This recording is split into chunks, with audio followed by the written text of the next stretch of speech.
நம்ம கூட இருக்கிறவங்க தான் எப்போவுமே நம்மளை வந்து டிமோட்டிவேட் பண்ணிகிட்டே இருப்பாங்க. ஏன்னா நம்ம எந்த லெவல்ல இருந்து இப்போ இருக்கிற இடத்துக்கு வந்திருக்கோன்றது நமக்கு மட்டும்தான் தெரியும். நம்ம எவ்வளோ விஷயம் பண்ணாலும் சிலரை வந்து நம்மளால் சாட்டிஸ்ஃபை பண்ணவே முடியாது.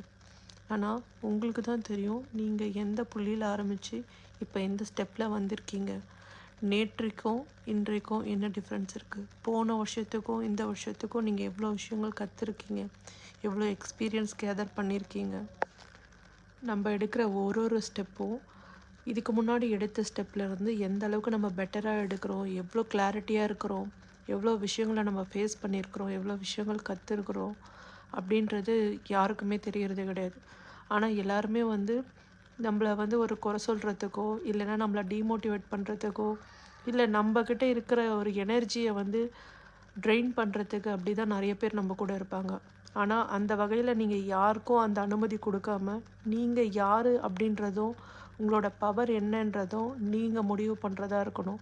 அந்த பவரை யார் கையிலையும் நீங்கள் கொடுக்கக்கூடாது.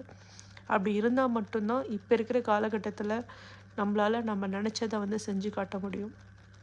காலையில் நம்ம எழுந்ததுலேருந்து இரவு படுக்கிற வரைக்கும் நமக்கு ஏகப்பட்ட டிஸ்ட்ராக்ஷன் இருக்கும். பட் நம்மளோட வழியில் என்ன விஷயங்கள் பண்ணணுன்ற சூஸ் பண்ணுற கெப்பாசிட்டி நம்மக்கிட்ட இருக்குது. அந்த ஃப்ரீடம் நம்மக்கிட்ட இருக்கும்போது என்ன விஷயங்கள் உங்கள் மைண்டில் இருக்கணும், என்ன வேலை நீங்கள் செய்யணுன்றதை மட்டும் நீங்கள் முடிவு பண்ணிட்டு பண்ணிங்கன்னா உங்கள் வாழ்க்கையில் ஒரு பெட்டர்மெண்ட் கண்டிப்பாக இருக்கும்.